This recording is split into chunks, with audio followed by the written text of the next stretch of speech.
કોલેજના આચાર્ય શ્રી અનિતાબેન તો મારા જૂના મિત્ર છે, જીનબેન અને કાયમના મિત્રો એવા તમે બધા. આમ થોડું નવું નવું લાગે છે, જેમ કે મારા વિશે જ વાત કરવાની આવે એવું બહુ ઓછું બને. સામાન્ય રીતે અમે સેમિનારોમાં ને એમાં જતા હોઈએ ત્યારે કોઈ સર્જક વિશે, કોઈ વૃત્તિ વિશે, કોઈ મુદ્દા વિશે વિગતે વાત કરવાની આવે. પણ સ્મરણ કથા એ લખવાનું બન્યું પછી લગભગ છેલ્લા 5 વર્ષથી બધાને જિજ્ઞાસા રહી છે કે આ કેવી રીતે લખાય, શા માટે લખાય. એટલે મને પણ સમજાતું નથી કે હું શું કહીશ તમને. તમે બધા લગભગ તો વાંચી હશે, કારણ કે બધા ટીવાયના મિત્રો છે. એટલે મેં તો જીનબેનને એવો પણ આગ્રહ કર્યો કે હું કાંઈ ન બોલું, તમે મને પૂછો એના જવાબ આપો.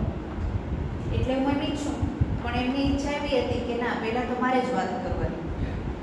એટલે હવે અમારે બધાનું માનવું પડતું હોય છે વિદ્યાર્થી. મેં કીધું સારું, પણ એ શરતે કે પછી પ્રશ્નોત્તરી થાય તો મને ગમે, કારણ કે આવા બધા મુદ્દાઓ તમારા માટે અત્યારની ભાષામાં કહું તો ગાઈડ જેવા પરવડે, કારણ કે અત્યારે રેડી રેફરન્સનો સમય છે. એટલે બધાને એમ થાય કે તાત્કાલિક મળી શકે એવા જવાબો કયા છે. એટલે આ તમે મળે એનું બહુ આનંદ છે અને એમની રાહ જોતી અહીં આવી જાઓ. ના મને કીધું વાંધો નહીં, એ તમારી જગ્યા છે, ત્યાં બેસીશું.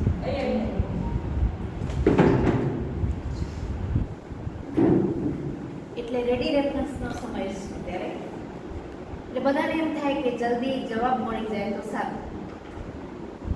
પણ આ પુસ્તક પૂરતું જ નહીં, એક અધ્યાપક તરીકે અને તમારી એક મોટી બહેન તરીકે તમને હું એવું જરૂર સૂચું કે છેક આમ તો આપણે 8મા ધોરણથી વ્યવસ્થિત રીતે ભણતા થઈ ગયા, આમ તો પહેલા ધોરણથી જ, પણ સમજણ આવે 8મા ધોરણથી તો સતત આપણે બિટવીન ધ લાઇન્સ વાંચવાની ટેવ પાડવી જરૂરી છે. જેટલું આપણે વાંચીએ 1 વાર, 2 વાર, 4 વાર, 6 વાર, એમ જે પહેલાં નવું ભણ્યું હોય બીજી વાર પછી ત્રીજી વાર આપણે સ્પષ્ટ થતું જાય. અને જ્યારે આ પ્રકારના વ્યાખ્યાનોમાં ને એમાં તમે બેસો ત્યારે વધારે તાળો મળે. તમારા અધ્યાપકો પાસે બેસો ત્યારે એનાથી પણ વધારે તાળો મળે.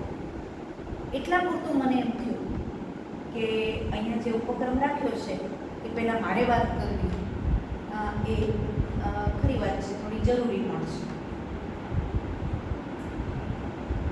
નાની હતી ત્યારથી મને ચરિત્રનું વાંચન કરવું બહુ ગમે.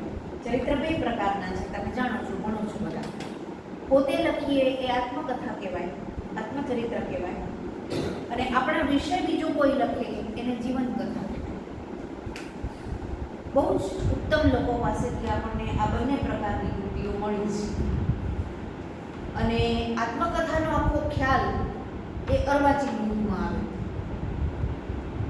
ગાંધીજી અને નર્મદથી, આમ તો પહેલી આત્મકથા ગુજરાતીની નર્મદની છે, મારી હકીકત બહુ જ વાંચવા જેવી છે, બહુ જ પારદર્શક કૃતિ છે. પણ છપાઈ પછી પહેલાં છપાઈ ગાંધીજી સત્યના પ્રયોગો, બહુ સરસ નામ છે, અથવા આત્મકથા, મેં કરેલા સત્યના પ્રયોગો અથવા આત્મકથા, એવું શીર્ષક ગાંધીજી. બહુ મૌલિક વ્યક્તિત્વ છે ગાંધીજી, એટલે એને આવું ટાઇટલ આપ્યું, આવું શીર્ષક આપ્યું. અને પછી તો આપણે ત્યાં આત્મકથાની પરંપરા ચાલી અને પુષ્કળ આત્મકથાઓ અને જીવન ચરિત્રો 18મી સદીમાં આપણને મળ્યા.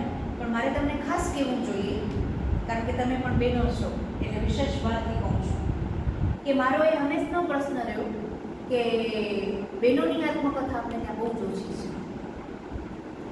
ઘણીને અત્યારે પણ માંડ આમ જોવા જાવ સરખી આત્મકથા જેને આપણે કહીએ એવી તો 6-7 જ મળે. એના કારણો પણ મેં વિચારેલા છે કે શું કામ.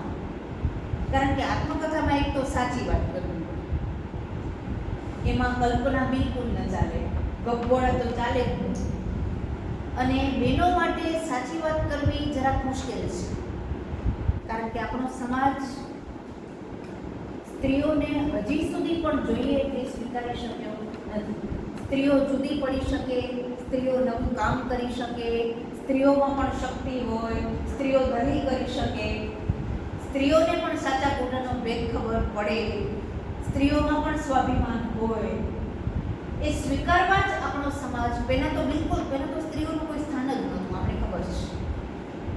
પણ આપણા મહાપુરુષોએ કહેવાય એમ કે પુરુષોને કારણે સ્ત્રીઓ નીચી રહી, સામાન્ય રહી, એ વાત પણ મહદઅંશે સાચી છે. સામે પક્ષે આપણને ઉઘાડનાર પણ મહાપુરુષો છે. રાજા રામમોહન રોયથી માંડી અને ત્યાં કેટલાના નામ ગણાવ, પણ કેટલાય સમાજ સુધારકો અને ઇવન સંતો, રામકૃષ્ણ પરમહંસ હોય, આચાર્ય વિનોબા હોય, મહાપ્રભુ ચૈતન્ય હોય, અને આ સમયમાં મહાત્મા ગાંધી, જેને કારણે બધા જ સ્વામી દયાનંદ સરસ્વતી વિશે આજે લાંબો લેખ છે, વિવેકાનંદે કેટલો પ્રયત્ન કર્યો, આ બધાએ ભેગા થઈને સ્ત્રીઓને એનું મૂળ સ્થાન બતાવ્યું. અને ધીમે ધીમે બહેનો આગળ આવવા માંડી, અને ખાસ કરીને અર્વાચીન યુગ શરૂ થયો અને મહાત્મા ગાંધી પ્રવેશ્યા, ત્યારથી બહેનો પોતાને ઓળખના શીખી. અને શારદા મહેતા કરીને આપણા મોટા લેખિકા, એ બધી બહેનો પહેલવેલી સ્નાતક થઈ, આજથી 100 વર્ષ પહેલાં, 100-125 વર્ષ પહેલાં. અને શારદા મહેતાએ મારા જીવનના સંભાળના કરીને દળદાર આત્મકથા લખી. તમને બધાને કદાચ ખબર હશે, જીલબેન બહેનોની આત્મકથા ઉપર પ્રવૃત્તિ કરે છે. અને મારી ભૂતપૂર્વ વિદ્યાર્થીની અને અત્યારે અધ્યાપક આણંદ કોલેજમાં મિત્તલ ચૌહાણ, એણે પણ બહેનોની આત્મકથા જે ડબુરાઈ ગયેલી છે એવી કૃતિઓ લઈને, એવી કૃતિઓ પસંદ કરીને બહુ સરસ કામ કર્યું. અને હવે તો ઘણા બધા લોકો આ વિશે જાગૃત પણ થયા છે. પણ હજી પણ બહેનોની આત્મકથામાં આપણે ત્યાં ઘણું બધું ખૂટે છે. એ વિચાર મને ક્યારે આવ્યો એ પણ તમને કહું. એના મૂળિયા ક્યાં પડેલા છે કે 1996ની આસપાસ, ભૂતિનું તો 96નું જ વર્ષ હતું, આપણા હાસ્યલેખક અને એના કરતાં વધારે મોટા કેળવણીકાર ડૉક્ટર રતિલાલ બોરીસાગરને એક વિચાર આવ્યો. નામ સાંભળ્યું છે બધાએ ડૉક્ટર બોરીસાગર? એમને એક વિચાર આવ્યો. એ ત્યારે પાઠ્યપુસ્તક મંડળના હેડ હતા, નિયામક હતા, અને બધી જ પ્રાઇમરી સ્કૂલોમાં પાઠ્યપુસ્તક મંડળ એક સામયિક બહાર પાડે છે, બાલસૃષ્ટિ. એ ફ્રી આવે છે બધી સ્કૂલોમાં, બહુ જ સરસ મેગેઝિન આવે છે. તો એમને વિચાર આવ્યો કે આ બાલસૃષ્ટિમાં આપણે આપણા જે સર્જકો છે એની આત્મકથાઓ અથવા તો જીવન કથાઓમાંથી તારવીને એમના પ્રાથમિક શિક્ષણ વિશે વાત કરીએ. આ લોકોનું પ્રાથમિક શિક્ષણ કેવું હતું. એટલે એમણે મારા ગુરુજન અને આપણા મોટા સર્જક ડૉક્ટર ધીરેન્દ્ર મહેતા સાહેબને કહ્યું કે તમે મને આ કામ કરી દો, કે આવી એક લેખમાળા આપણે ચલાવીએ. તો ધીરેન્દ્ર સાહેબે કીધું કે મારા કરતાં દર્શનાને આમાં વિશેષ રસ પડશે. એટલે એમણે મને ખો આપી અને 1996થી લગભગ 2005 સુધી એ લેખમાળા મારી ચાલી. અને એમાં મેં છેક આપણા પહેલા સર્જક અર્વાચીન કાળના દલપતરામથી માંડી અને મારા સુધી, એટલે ઈસવીસન 1853થી માંડી અને 1967-70 સુધી 133 વર્ષની આત્મકથાઓ વાંચી અને જીવનકથાઓ વાંચી. અને એમાં એ લોકોનું પ્રાથમિક શિક્ષણ કેવું છે એ સારવીને, એનો નિષ્કર્ષ તારવીને મને કેવું લાગ્યું એ મૂક્યું. હવે એ જ્યારે જોયું ને મેં, ત્યારે મને દેખાણું કે એમાં બહેનોની આત્મકથા એકમાત્ર શારદા બહેન, અને પછી હિમાંશીબેનની ભૂમિકા એ આવી, એ તો પછી આવી. એટલે મને એમ લાગ્યું કે બહેનોએ લખવું જોઈએ, કારણ કે દરેકના જીવનમાં, આપણા બધાના જીવનમાં વિશિષ્ટ કોઈ છે જ નહીં, વિશિષ્ટ થતું હોય છે, હોતું નથી કોઈ. એટલે દરેકના જીવનમાં, દરેકનું જીવન એક રોચક નવલકથા જેવું હોય છે. આપણા બધાનું, તમારા બધાનું પણ તમે જોજો તો તેમાં પણ જે બહેનો હવે આગળ વધી રહી છે, ભણી રહી છે, સમાજમાં કામ કરે છે, કેટલી બધી એવી બહેનો છે. તમે બધા જેમ વાંચશો એમ તમને દેખાશે. તો આ કામ કરતાં કરતાં મને વિચાર આવ્યો કે આ સારું લખવા જેવું છે. આપણા જીવનના જે અનુભવો છે એ બહેનો શા માટે નથી લખતી? તો ત્યારે તો વિચાર 96માં તો નાની હતી, એટલે એવડું બધું તો કાંઈ જીવનનો વિશાળ અનુભવ આજે મારો નથી. હું તો એક સામાન્ય વ્યક્તિ છું. આ બધા તો બહુ મોટા સાદા મેલા તો કેટલું બધું કામ કર્યું છે, અને ગાંધી યુગ ને એવા બધા યુગમાં રહેલા છે. એમના હસબન્ડ પણ એમના સાથે તાલ મેળવીને સમાજ સેવા ને આ ને તે ને રાજનીતિ ને ઘણા બધા ક્ષેત્રોમાં એ લોકોનો તો પરિવાર પણ બહુ પહેલા બધા ભણેલા, રમણભાઈ લીલવણ, વિનોદીની લીલવણ, એ બધા પરિવારો ત્યારના. એટલે એ લોકોએ તો પંડિત યુગ જોયેલો એવા પરિવારમાંથી આવેલા, પહેલો સમાજ સુધારો કર્યો એવા પરિવારમાંથી આવેલા. હું તો એક સામાન્ય વ્યક્તિ હતી. પણ મને એમ વિચાર આવ્યો કે આજે નહીં તો કાલે, પણ જ્યારે મને એમ લાગશે કે હવે પરિપક્વ ક્ષણ આવી છે, ત્યારે આપણે આત્મકથા તો આપણી શું હોય, પણ જે જીવનમાંથી આપણને જડ્યું, જે સાંભળ્યું, જેનો આનંદ લીધો આપણે, જેમાંથી આપણને શીખવા મળ્યું, એવી કોઈક વાત આપણે કરવી જોઈએ. એટલે આ વિચાર મારા મનમાં આ કારણે દ્રઢ થયો. એક કામ છે ને બીજું કામ જન્માવતું હોય છે, એ મારો અનુભવ છે. એક કામ કરીએ એટલે આપણને સૂચે કે આમાંથી આ કરવા જેવું છે, આમાંથી આ કરવા જેવું છે. કોઈ કામ નો અંતર જોતો નથી, એ મારો અનુભવ છે. કોઈનો પણ જે કામ કરતું હોય છે બધાનો અનુભવ છે. એટલે એ બીજ ત્યારે વવાયા. ત્યારે તો હું હજી માંડ 40-42 ની ઉંમર ધરાવતી, અને મને એમ પણ લાગ્યું કે હજી મારા પાસે એટલું બધું સંચિત નથી કે હું મારી વાતો કરવા બેસી જાઉં. અને ગાંધીજીએ એમની આત્મકથાની પ્રસ્તાવનામાં લખ્યું છે કે મેં જ્યારે આત્મકથા લખવાનું નક્કી કર્યું ત્યારે મારા એક નિર્મળ સાથીએ મને કહ્યું કે તમે ઉઠીને આત્મકથા લખશો. કારણ કે આત્મકથાની મુશ્કેલી એ છે કે માણસ એમાં પોતા વિશે વાત કરે, અને પોતા વિશે વાત કરે એટલે આત્મપ્રશંસા થઈ જ જાય. હું આમ ને હું તેમ ને અરે તમને ખબર ન પડે ને એવી વાતો થઈ જ જાય. એટલે તમે ધ્યાન રાખજો. પણ ગાંધીજી લખે છે કે હું સાવધ હતો, અને મને બરાબર ખબર હતી કે મારે કેવી રીતે વાત કરવી જોઈએ. અને આ મારી વાત જ નહોતી, મેં કરેલા સત્યના પ્રયોગોની વાત. એટલે હું નિશ્ચિંત હતો. અને ગાંધીજીની આત્મકથા મને લાગે છે જગત સાહિત્યની આત્મકથાઓ માટે ઉત્તમ નમૂનારૂપ છે. જેણે લખવી હોય એને પહેલાં આ વાંચવી જ પડે. એટલી નિખાલસતા, નિર્મળતા, નિર્દંભતા અને સૌથી વધારે પારદર્શિતા અને સત્યપ્રીતિ.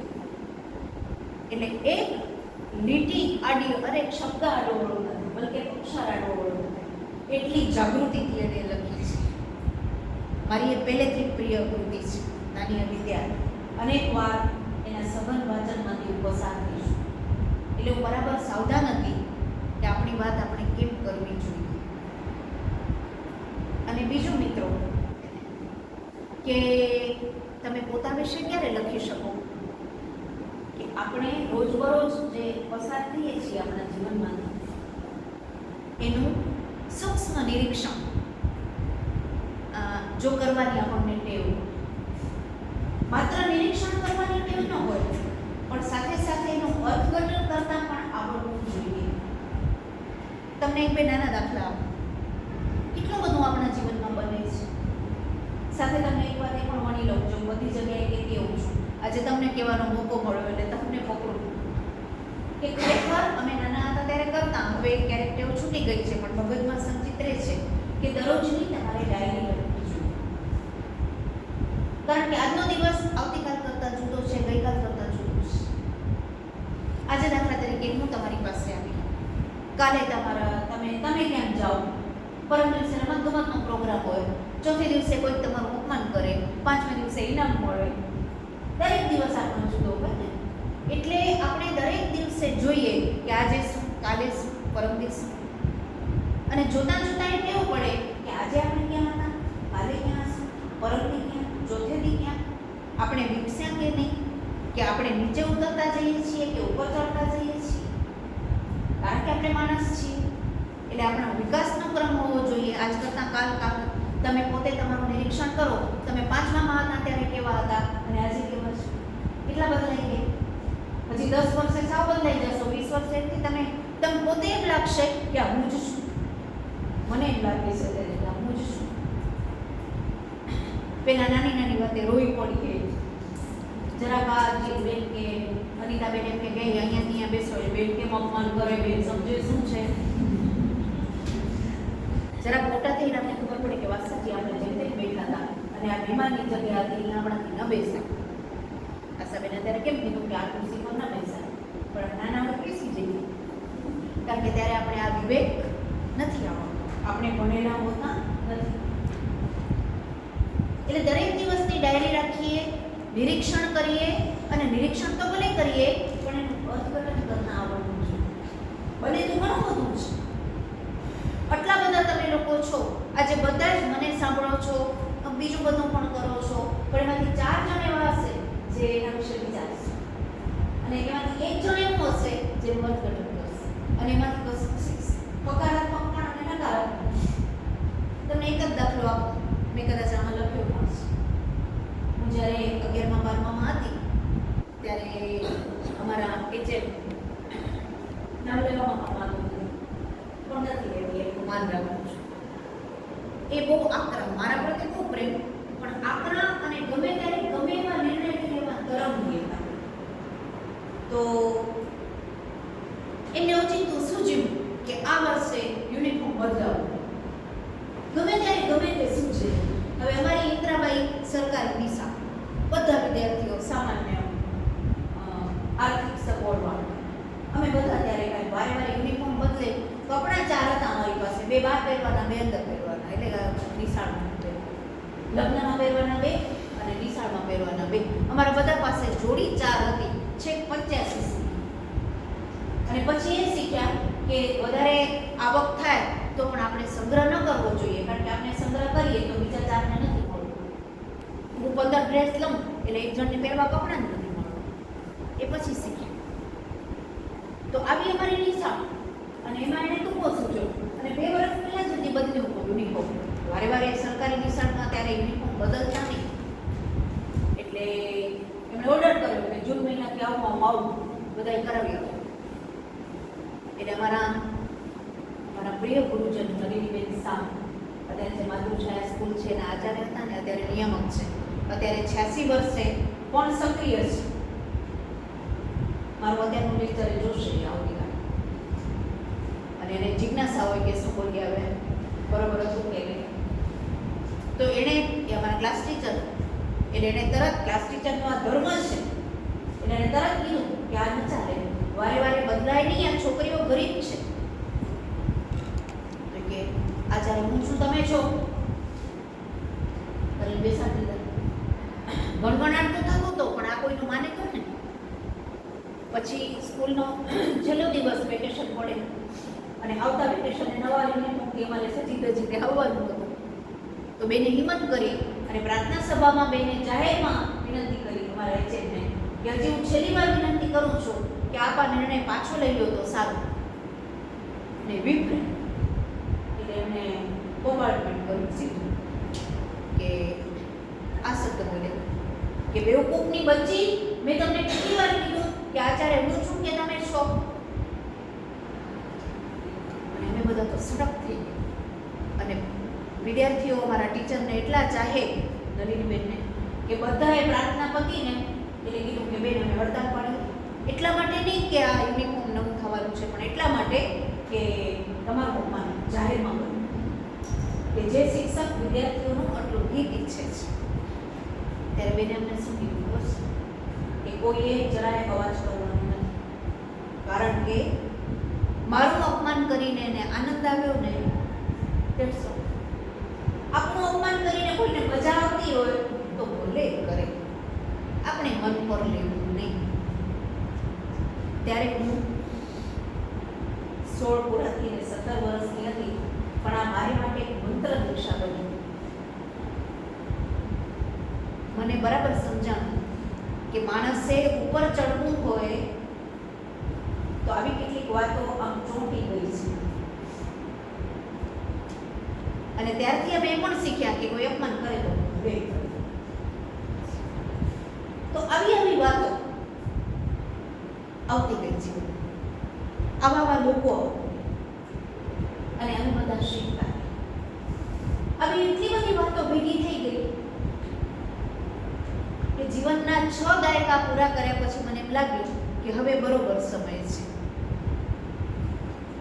25 વર્ષે આત્મકથા ન લખાય, કારણ કે લાઈફ પછી બાકી પડી હોય અને કાંઈ આપણું નક્કી નહીં. આજે સારા માણસ હોઈએ, કાલે ન પણ હોય, પણ 60 વર્ષ પછી લગભગ બગડવાના ચાન્સ ઓછા હોય, સુધરવાના પણ ઓછા હોય, બગડવાના પણ ઓછા. અને બીજું એક સ્થિરતા આવી ગઈ. તમારા કરવાના કામો લગભગ પૂરા થઈ જાય. કામ તો છેલ્લે સુધી ચાલે, પૂરા થાય જ નહીં. પણ જેને આપણે નોકરીનું જીવન કહીએ, ભણવાનું જીવન કહીએ, વિચારવાનું જીવન કહીએ, નવી નવી બાબતોમાં ભાગ લેવાનું જીવન કહીએ, એ 6 દાયકે એક સ્થિરતા પ્રાપ્ત કરે છે. અને 6 દાયકા પછી જો તમે વિચારશીલ વ્યક્તિ હો તો તમારું સ્થાન એવું બને કે 4 માણસ તમને પૂછે, તમારે કોઈને પૂછવાનું ના. એ મેચ્યોરિટી જો તમારામાં નિરીક્ષણ શક્તિ હોય અને એનું અર્થઘટન કરવાનું છે. હવે એનું આ વાક્ય દાખલા તરીકે બધાએ સાંભળ્યું, પણ મને ચોંટી, કારણ કે અમને ઘર કુટુંબમાંથી એવી તાલીમ મળી હતી કે દરેક વાતનું અર્થઘટન કરો. માની લો કે આજે તમને વટ પડી તો ગુસ્સે થવાને બદલે અર્થઘટન કરો કે શું કામ, એમાં કોણ ખોટું કોણ સાચું. માની લો કે તમને સન્માન મળ્યું તો પણ એનું અર્થઘટન કરો કે આ યોગ્ય છે અયોગ્ય છે, મળ્યા પછી આપણે શું કરવું શું ન કરવું. એમ સ્મૃતિમાં બધું સચવાતું. કાંઈ બુદ્ધિ નહોતું રાખ્યું, પણ સ્મૃતિમાં સચવાતું. અને બીજું મેં જોયું છે મારા અનુભવ પરથી, બધાનો અનુભવ કદાચ હોય કે ન હોય ખબર નથી, પણ લાઈફ આપણી વહ્યા કરતી હોય છે અને નવું એમાં ઉમેરાયા કરતું હોય છે. આપણે કોઈ પ્રયત્ન નથી કરવો પડતો. દાખલા તરીકે તમે પ્રયત્ન નહોતો કર્યો કે આજે ખાવું, ગોઠવાઈ ગયું, ન પણ ગોઠવાઈ પણ જાય. એટલે લાઈફને આ રીતે જોયા કરવાથી આપણે ખ્યાલ આવે છે કે અનાયાસ બધું બનતું હોય છે અને લાઈફની એક ડિઝાઇન બનતી હોય છે, એક આકૃતિ. એ આકૃતિ ધીમે ધીમે બનતી હોય છે, એમાં ઉતાવળ કરવાથી કશું છે. અને હા, હું હંમેશા કહેતી આવું છું, આજે પણ કહું, આમાં પણ મેં લખ્યું છે કે અમારું એટલું સદભાગ્ય, મારું, અમારી આખી પેઢીનું, કે અમને એક એવો સમય મળ્યો. અત્યારે જે બધા જીવે છે એટલે હું પણ જીવું છું, પણ મારા 6 દાયકાની વાત કરું તો એ એવા 6 દાયકા હતા કે જે આખો કાલખંડ જુદા જ પ્રકારનો હતો. દાખલા તરીકે સગવડોનો અભાવ, તમને કલ્પના ના આવે એવા અભાવમાં એક આખી પેઢી ઉછળતી. મેં તમને કીધું ને 4 છોકરા, અમારી બધી બહેનપણીઓ પાસે 3-4 જોડી, આખી પેઢી એ રીતે જીવતી. ઘણા બધા ભાઈ બહેન હોય, બધાને, મને તો નહોતા, પણ બધાને ઘણા બધા ભાઈ બહેન હોય, એટલે બહુ જ મુશ્કેલી, આર્થિક મૂંઝવણો હોય. બીજું માત્ર ભણવાનું, મનોરંજનના કોઈ સાધન નથી. હમણાં મેં જ વાત અનિતાબેન આચાર્યશ્રી સાથે કરતા હતા, માત્ર ભણવાનું. મોબાઈલનો તો સવાલ જ નહોતો, પહેલા ટેલિફોન પણ નહોતા. વર્ષો પછી મારા મોટા ભાઈ સેન્ટ્રલ બેંકમાં મેનેજર હતા, એટલે અમારે ઘરે લેન્ડલાઈન આવ્યો, એમાં તો આખો ફળિયો ભેગો થઈ ગયો. લેન્ડલાઈન ફોન આ લોકોને ઘરે પૈસાદારની છાપ પડી ગઈ હતી. મળ્યો તો ભાઈને બેંકને કારણે બદલી થઈ એટલે ચાલ્યો ગયો. 171 એનો 3 જ નંબર ત્યારે હતા, 171 નંબર હતો. બધા કે દર્શના બેન એટલે 171. તો દિવાળી પર કપડાં લેવાય ને એવો તો કોઈ ખ્યાલ જ નહીં. બહુ જ જરૂર પડે ત્યારે કપડાં લેવાય. ઘરમાં હંમેશા બધાને વેચીને વાત જ ન કરાય અને અમને આ ગમે છે ને નથી ગમતું એવો પ્રશ્ન જ નહીં. ઘરમાં જે રીતે સિસ્ટમ ચાલતી હોય એ ચાલતી. આર્થિક મૂંઝવણો હતી, મોટા પરિવારો હતા, સંયુક્ત પરિવારો હતા, જેનો પરિચય તમને બધાને વધતો જાય છે. ઘરમાં મા બાપ, ભાઈ બહેન ઉપરાંત ઘણાના ઘરોમાં તો ત્યારે ધારો કે કોઈના ભાઈ વિધવા થઈ ગયા હોય, કોઈના માસી વિધવા થઈ ગયા હોય, કોઈને બાળક ન હોય, કોઈ બાળકને મા બાપ ન હોય, એવા બધાને ભેગા કરવામાં આવતા. એટલે ઘણા ઘરોમાં તો 15-15, 18-18 જણા હોય. અને બીજું અમને બહુ જ મજા આવી ગઈ હોય તો ફળિયા સંસ્કૃતિ હતી. ઘર બધાના નાના નાના. આજે બધાના ઘર જોઉં તો આમ સડક થઈ જવું છું. મહાભારતમાં અત્યાર સુધી મેં યુધિષ્ઠિરના મહેલનું વર્ણન વાંચ્યું હતું. હવે મને થાય કે યુધિષ્ઠિર મળે તો કહું કે તમારો મહેલ કાંઈ નહીં, તમે હવે અમારા નમૂના જોઈ લેજો. કેવા મકાનો આજે બંધાય છે. જો આ કોલેજો જુઓ, અમારી કોલેજ સાવ સામાન્ય, અમારી ઇન્દ્રાબાઈ તો સાવ એટલે સાવ, તેમાં ઇન્દ્રાબાઈ કન્યા વિદ્યાલય જેમાં મેં પ્રાથમિક શિક્ષણ લીધું. અડો ને પોપડા કરતા હોય, આસન ઉપર બેસવાનું, ધક્કા મૂકી કરીને બધા બેસે અને અવડાવડા ડબ્બા પેલા ધાતુ અમારા દફતર. અને સવારે 7:30 બેઠા હોઈએ અને 12:30 સ્કૂલ છૂટે ત્યાં સુધી પેટમાં ચાના અડધા કપ સિવાય કોઈને કાંઈ ગયું ન હોય. મેં નોકરી કરી એના શરૂઆતના 5 વર્ષ સુધી લગભગ આવું હતું. સવારે કાંઈ ખાવા પીવાનું નહીં કે આજે છાપામાં વાંચીને સવારનો નાસ્તો ફરજિયાત છે, નહીં તો એસિડિટી આમ થશે ને આમ થશે. મને ઘણી વાર એમ થાય કે કોઈને એસિડિટી કેમ ન થયું અમારી આખી પેઢી. સવાર જ નહોતો, 2 વાર જમવાનું એટલે જમવાનું, તે પણ સાવ સાદું સીધું. આઈટેમ ને એવો સતત નહોતા સાંભળતા. આખી પેઢીની વાત કરું, આખા સમયની વાત છે. અને છોકરીઓ આમ સાસરે જાય તે પાંદડા જેમ થથરતી હોય, કારણ કે નવા માહોલમાં જવાનું, એડજસ્ટ થવાનું. ભાભીઓ આવે ત્યારે આખા ફળિયાની નજર હોય કે કેવી વ્યક્તિ છે, શું છે, કોમેન્ટો થાય, કટાક્ષો થાય. એની વચ્ચે પેલી હાઈ ક્લાસ પોતાનો માર્ગ કરે. અને ફળિયા સંસ્કૃતિમાં બધા સાંજે સાથે બેસે. અને અમને પણ એવી તાલીમ મળી હતી કે અમારા જે વડીલો એકલા થઈ ગયા હોય, કોઈની પત્ની ગુજરી ગઈ હોય, કોઈનો પતિ ગુજરી ગયો હોય, ઉંમર એ લોકોની 60-70 થઈ ગઈ હોય, તો અમે બધા છોકરાઓ રાત્રે એમના પાસે, ત્યારે અમારો શબ્દ હતો વસ્તી કરાવવા જાઓ, એટલે એમને ટાઈમ આપવાનો. અને એમના પાસે છાપા વાંચીએ, રામાયણ મહાભારત વાંચીએ. હું ભણતી ત્યારે પ્રેમાનંદ મારો પ્રિય કવિ, તો પ્રેમાનંદ વાંચીએ, વ્યાસ વાંચીએ, વાલ્મીકી વાંચીએ. એટલે અમારું એક ઘડતર થાય ને એ લોકોને મજા આવે, એનો ટાઈમ નીકળી જાય. કારણ કે ટીવી કે તો કાંઈ હતું ને, રેડિયા કોઈકને ઘરે જતા. મેં તમને કીધું ને આવું કાંઈ આવેલા આખો ફળિયો ભેગો થાય. આ લોકોને ઘરે રેડિયો, આ લોકોને ઘરે ટીવી. લગભગ 90-95 સુધી આ પરિસ્થિતિ. અને મહેમાનો આવ્યા કરે, ઘરનું કામ બધા જ જાતે કરે, કામવાળીનો ખ્યાલ જ અસ્તિત્વમાં ન હોય. એ સિસ્ટમ આખી ઘરની. અને શાળામાં પણ કેવું, શિક્ષકો અતિશય કડક. હવે હશે કે મને ખબર નથી, પણ મારી ઇન્દ્રાબાઈમાં કોઈ 5 મિનિટ મોટું આવે એટલે 5 ચક્કર આખી સ્કૂલ મારવાનું. અને તેમ છતાં જે આંખો હોય શિક્ષકની એ તમારે 12:30 સુધી બેઠો. મને અમારા મોટા બેન આજેની મેં વાત કરીને, દર ગુરુવારે ખાલી યુનિફોર્મમાં છૂટ હોય તો એકવાર ઓચિંતા ચડી આવ્યા ગુરુવારે અને આવીને અમને 5 જણને ઊભા કર્યા કે તમારા કપડાં ટૂંકા છે. અને મને કે બધાને બોલાવી આવો છો, વાલીને બોલાવી આવો, બધા ટૂંકા કપડાં પહેરીને કેમ આવે છે. મને તો એટલું ખરાબ લાગતું કે પહેલેથી હું જરા વધારે પડતી સ્વાભિમાની, અભિમાનીની નજીક ચાટી ગઈ. ઘરે જઈને રોઈ.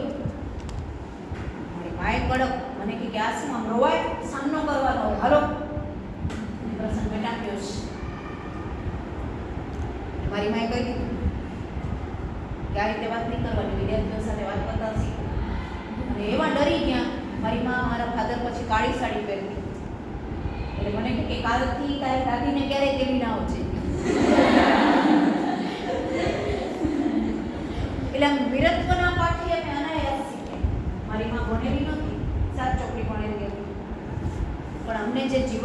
આંખો શીખવ્યા. અને મારે નમ્રતાપૂર્વક કહેવું જોઈએ કે અમે શીખ્યા. હું ધીમે ધીમે હવે એવા બદલાઈ ગઈ છું, મેં તમને કીધું ને. એટલે પહેલાં કોઈ શીખાવે ને એના પર અમને બહુ માન હતું, હજી એ છે, પણ હવે હું એમ પણ માનતી થઈ ગઈ કે શીખનારનું પણ એટલું જ મૂલ્ય છે. તમે શીખો જ નહીં તો વિચારો કરીશ. પાટી લઈને હાથમાં પકડાવીને આમ દીકરો કરવા તો ન બેસે ને, એ તો આપણે જ કરવો પડતો. અમારા ગુરુજનો એટલા કડક, અમારા સિનિયરો એટલા કડક, તમને તો કલ્પના ના આવે. તમે 1 મિનિટ નોકરી ન કરી શકો. બોલો, આપણે શરત મારી 1 મિનિટ એવી કરતા. અમારા એક પ્રિન્સિપાલ લાલન કોલેજમાં હતા, જીટી શર્મા સાહેબ, એકદમ હોશિયાર દીદીના, મારા ઉપર બહુ જ પ્રેમ.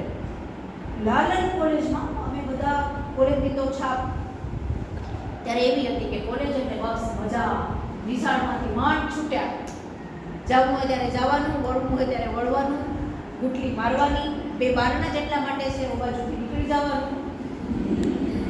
બધા તોફાની, એટલે હું નહીં પણ અમારા વર્ગમાં બધા તોફાની હતા. એવા પ્રશ્નો કરીને, બલકે મને હવે એ પણ કહેવાનું મન થાય છે તમારી બધાની માફી માંગીને કે આ મોબાઈલે, આ બધી સગવડોએ આપણું ચાતુર્ય છીનવી લીધું છે. આપણું ચાતુર્ય, આપણી ચપળતા, જવાબ દેવાની આવડત. મને બરાબર યાદ છે, અમારા એક સાહેબે એકવાર એક ચર્ચા ચાલતી હતી ક્લાસમાં, અને અમને બધાને કહ્યું કે કુંતી બહુ ઉમદા માતા હતી, મહાભારતની ચર્ચા ચાલતી. એટલે અમારો છોકરો, મારો ભાઈ બધું બોલતો કે સાહેબ બધી માતાઓ એવી જ ઉમદા હોય. આ મારી માએ મને જન્મ ન દીધો હોત તો આશાપુરાને ઓળખાતી ને, એટલે હું આશાપુરા કરતાંય મારી માં નહીં કે મોટી માનું છું. બોલો, તો સાહેબ એમ છે સાજીને તાર્કિક છે. એટલે બીજો એક તોફાની છોકરા એવો ચિંતા પગ આમ બેન્ચ ઉપર લઈ લીધા. સાહેબ કે આમ કેમ બેસો છો ક્લાસમાં? તો કે તો તરતી માં કહેવાય ને. આવો આનંદ કે અને આ સાહેબની સામે કોઈ બોલી ન શકે. એ હસી પડે કે તમારા બધાથી તો આવે, મૂકો મુદ્દા પર આવી જાય. આવો આનંદ કર્યો છે ક્લાસમાં.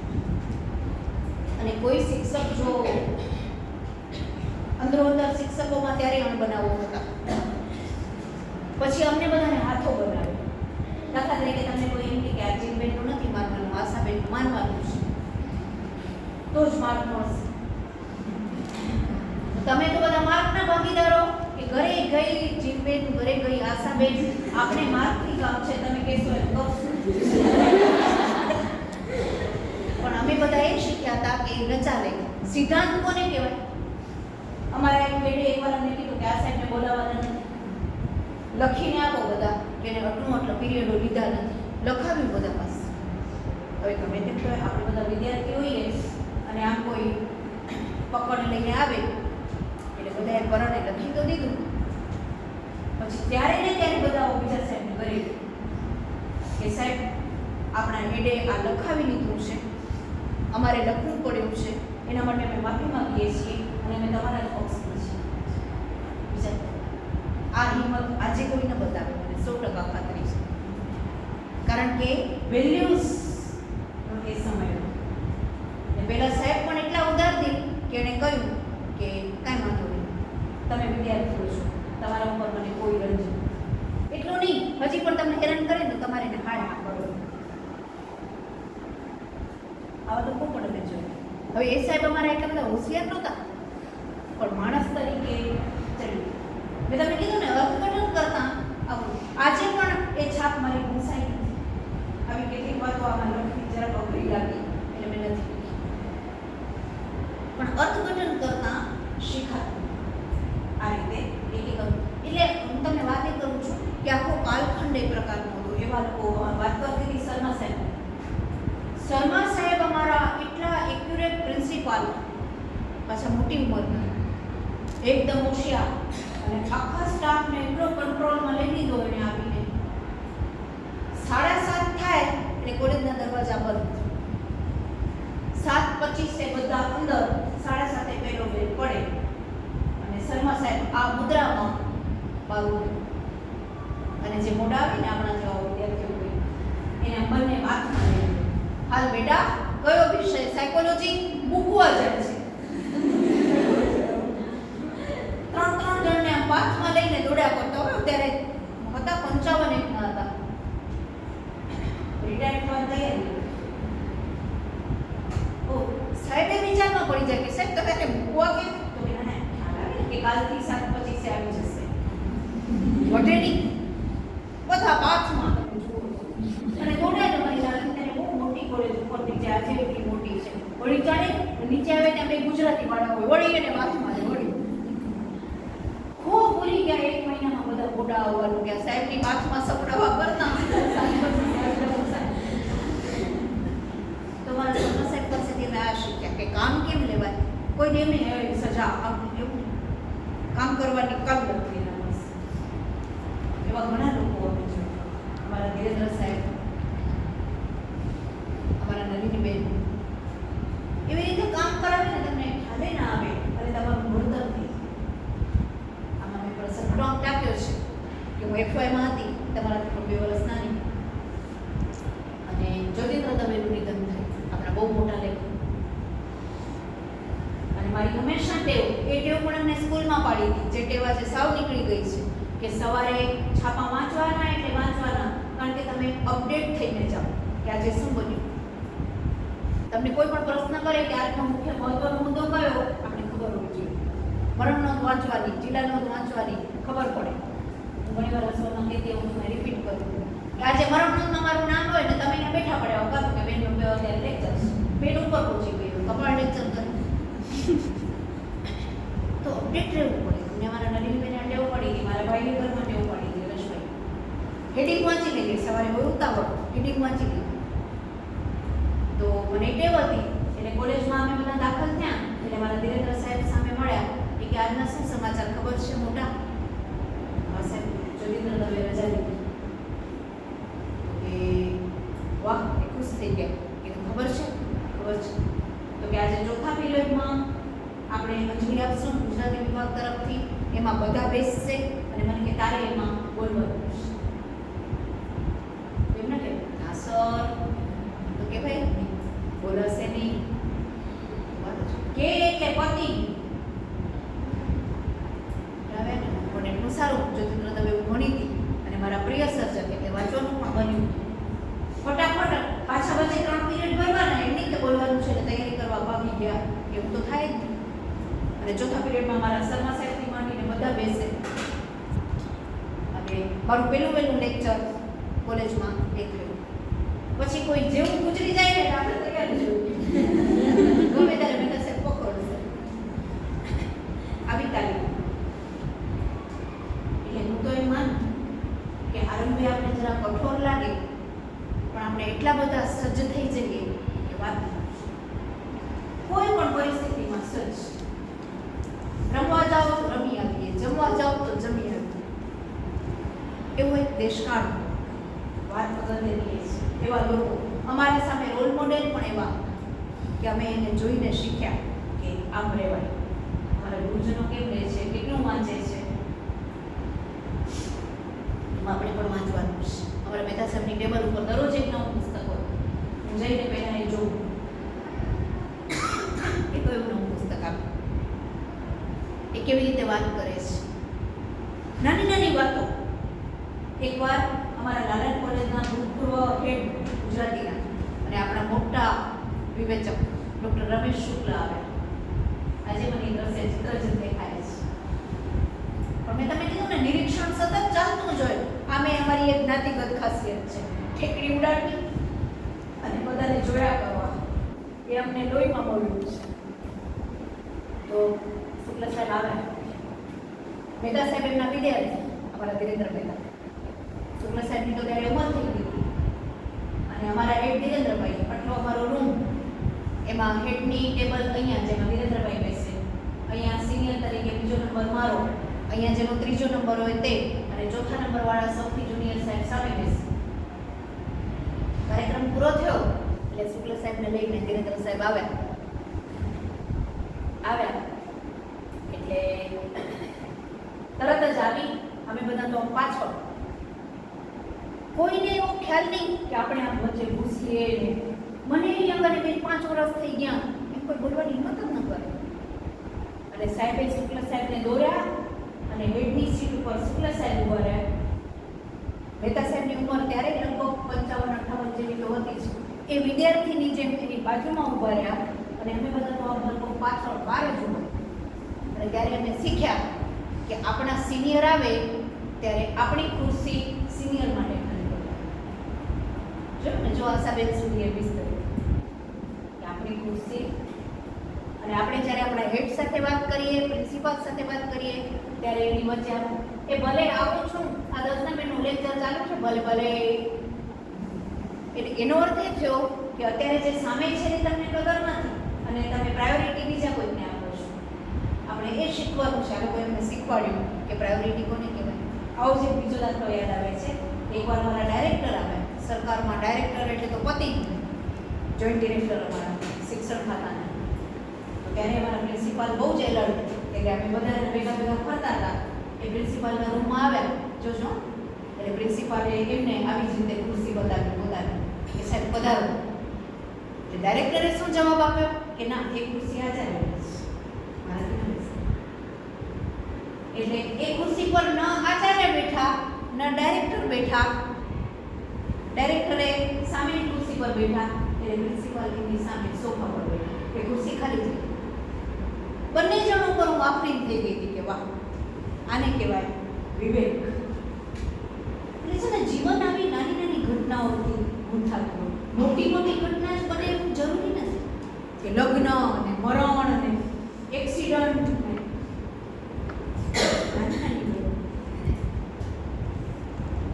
એમ આ બધું આવા લોકો કેટલીક વાર તમને ડાયરેક્ટરને ઓળખતી નથી, પણ આવા બધું અમારા પ્રિન્સિપાલ એટલા કદરદાન એમઆઈ પટેલ સાહેબ મને યાદ આવે છે.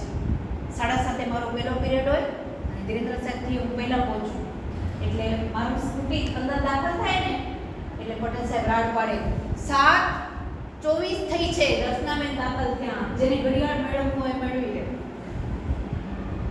અને એમને એટલો આનંદ થાય કે આપણા પ્રિન્સિપાલ આપણી આટલી કદર કરે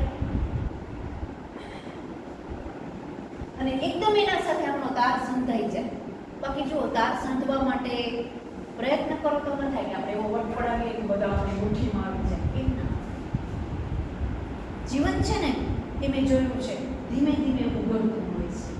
પ્રભાવ પણ ધીમે ધીમે પડતો. કોઈ આપણે એમ કે આદર્શના બેન બહુ મોટા માણસો, એમ પ્રભાવ ના પડે. આવી નાની નાની ક્ષણે પ્રભાવ પડે કે તમારો રૂમાલ પડી ગયો અને મેં નીચે નમીને તમને આપ્યો. અમારા શિક્ષકો ઘણી વાર અમારી અહીંયા પેન પડી ગઈ હોય તો નીચે નમીને આપે. એમ નહીં કે હું શિક્ષક છું, તમે નમો નીચા, પોતે નીચા નમીને. એટલે મેં શીખ્યા કે આપણે શિક્ષક હોઈએ, આપણે મોટા માણસ હોઈએ, તો પણ 24 કલાકે બહાર લઈને ફરવાનું ન. તો કેટલા લોકો મારે છે, અમારા સિનિયરો, અમારા સલ્લાબેન મટાણી, જેનો ઉલ્લેખ મેં આમાં કર્યો છે, ગણિતના હેડ, એટલા નિષ્ઠાવાન. સાયન્સનો ટાઈમ 11 થી 4, 11માં 10 ઓછી એ સલ્લાબેન સહી કરતા હોય અને અમને શીખવાડે કે છે ને, ઘરેથી તમે વાહન ઉપર આવો ને તોય અડધો કલાક પહેલા નીકળવાનું. માની લો કે પડી ગયા, માની લો કે રસ્તામાં ભીડ છે, પછી આવીને એમ કહ્યું કે ભીડ હતી, આમ એમ જ ચાલે. નીકળવાનું જ એવી રીતે કે સંસ્થામાં તો 11માં 10 એટલે 11માં 10 સલ્લાબેનનો પગ પડ્યો છે. અને કોઈ દિવસ સંસ્થાની ટાંકણી પણ એને વાપરી નથી. એનો દીકરો 12 બને ત્યારે કાગળ લખવાનો જમાનો, તો કવર ઘરેથી લઈ આવે, ગુંદે ઘરેથી લઈ. હેડ તરીકે એમને બધું મળે, ગુંદ પડ્યો હોય, ટાંકણીઓ પડી હોય, કવરો પડ્યા હોય. પછી એકવાર મેં પૂછ્યું, સર તમે ઘરેથી કાં લઈ આવે? તો કે કોલેજનું ઘરના ઉપયોગ ના વપરાય. એ કવર મારા દીકરાને લખું છું, આ સંસ્થાના કવર છે. હું વાઇસ ચાન્સેલર થઈ ત્યારે મને ખાસ મળવા આવ્યા હતા. ત્યારે મેં એને કહ્યું કે તમે બધા એટલો કંટાળો દીધો છે ને કે કાંઈ લાભ લેવાશે નહીં. એવું શીખવાડ્યું છે. એક ટાંકણી એ બાઈએ કોઈ વાપરી નથી અને કડકાઈ એવી કે કોઈને ચોરી કરવા ન દેવા, ફરિયાદ કરતા છેલ્લે સુધી. છેલ્લે તો એની ઉંમરે ખાસી વરદાતી, અમારે 62ની નિવૃત્તિ છે એટલે 62 વર્ષે વૃદ્ધ થઈ ગયા હતા. તો આમ ફર્યા કરે અને અને એક જણ જો ચોરી કરીને ભાગ્યું તો પાછળ દોડે એટલે એમાં દોડે કે નાની છોકરી કાંઈ નહીં. અને પછી બધા એની મજાક એ બહુ કરતા હોય. વાયડા સાહેબ હોય ને અમારા એ કહેશે જો ડોસી દોડી. અને જાણી જોઈને એમને હેરાન કરે એવા અમારા કેટલાક સાહેબો હતા. જાણી જોઈને એમ નીકળે પેલો સુપરવાઇઝર હોય ને ત્યારે અમારા વખતે સુપરવિઝનમાં અહીંયા ખુરશી ન હોય, બધાએ ફરિયાદ કરવાનું. તો અમારા કેટલાક સાહેબો 10 મિનિટ થાય ને એટલે કહેશે સલાબેન જરા આ પ્રેસ થઈએ. સલાબેન મજા ના 20 મિનિટ થાય વળી સલાબેન જરા પાણી પીવડાવી સલાબ. પછી બહાર જઈને બધા ઠાઠાઠી કરી આજે એ બધા એટલા મુશ્કેલ સંજોગોમાં છે. સલાબેન મસ્ત જીવે છે અને આ પણ શીખે. એ મારા વાયડા સાહેબોને બધાને અત્યારે એટલા પ્રોબ્લેમ છે કે મને જ ખબર છે અને એના કારણે મને જ ખબર છે. પછી બહાર જઈને બધા ઠાઠાઠી કરીને ત્યારે સલાબેન પાસે સ્વભાવને બોળા એટલે મને કહેશે કે તમે આ બધાને એવું પાપ પડશે.